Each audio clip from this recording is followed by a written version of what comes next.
Guys, we are almost through the first season of Daredevil Born Again. Matt is finally back as Daredevil.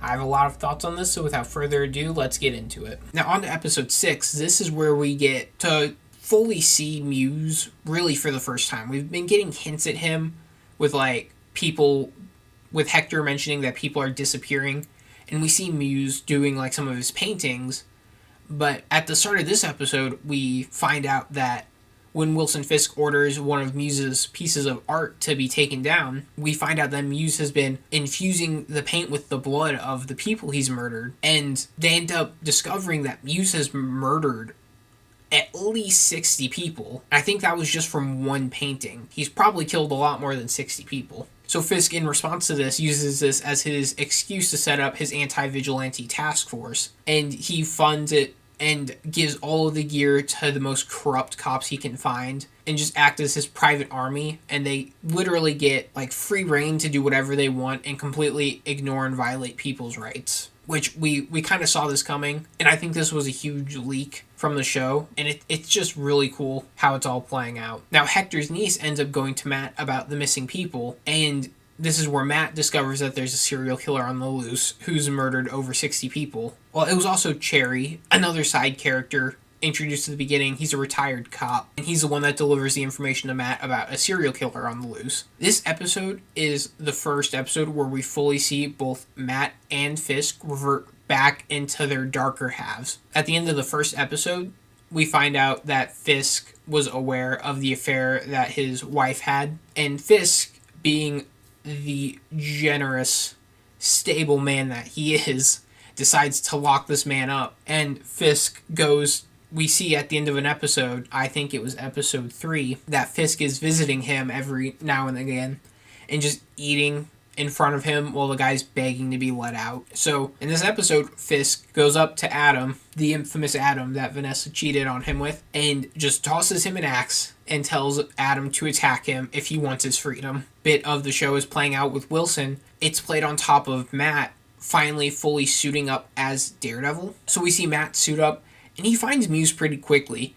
And the fight with Muse plays in sync with Wilson's tussle with Adam. And they do this really cool camera thing with Muse. When Matt knocks him on the ground, the camera starts looking at Muse and the camera's upside down. And then as Muse rolls over and gets back up, the camera rolls with him. And it just makes this simple act look monstrous. And I also love the bit where Muse takes a swing at Matt, and Matt isn't looking behind him because he doesn't have to.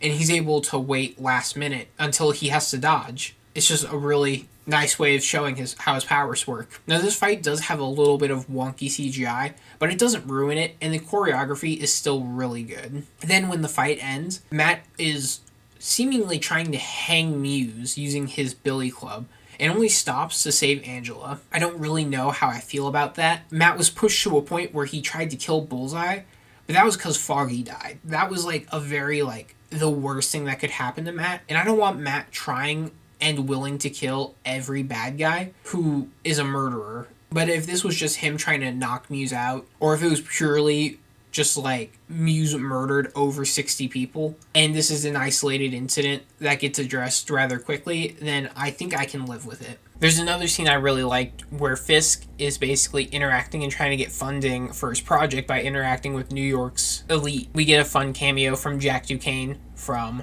the Hawkeye show, and it's just a really nice way of showing that Fisk really isn't built to interact with the true elite. Now on to episode 7. Episode 7 was without a doubt the weakest episode of the entire season so far. Not a ton happens in this. Basically, it's just a follow-up to the last episode, and it really feels like falling action. I guess I can't really think of a better way to say it at this point. But basically, Matt just follows up on his investigation on Muse, finds out that Muse's target is Heather, and then throughout the course of the episode, we kind of see the main part of it is Muse going to visit Heather and revealing his identity. And then you kind of have Fisk discovering that Matt is back, and he's trying to spin the Muse crisis in his favor. So basically, Matt talks to Angela. She describes to him what she can. He goes back to Muse's lair and finds out that Muse is going after Heather. So then, while Muse is attacking Heather, Matt goes in, fights him.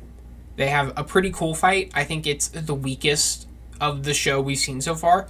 But there's a really nice moment where Muse has his canvas displayed on the ground, and as he's trying to like kill Heather on it, and Matt comes in and they start fighting, Muse makes another move at Heather, and Matt shoots his grappler and it goes through Muse, and he drags Muse across his canvas, and Muse's blood just spills all over the canvas. And it was just a really cool way of showing how in the end Muse just became his own art. But the fight goes on. Fisk has sent the task force after them, and then as Matt is continuing to fight Muse, Heather ends up grabbing Muse's gun that he dropped and just kills him. So that's it.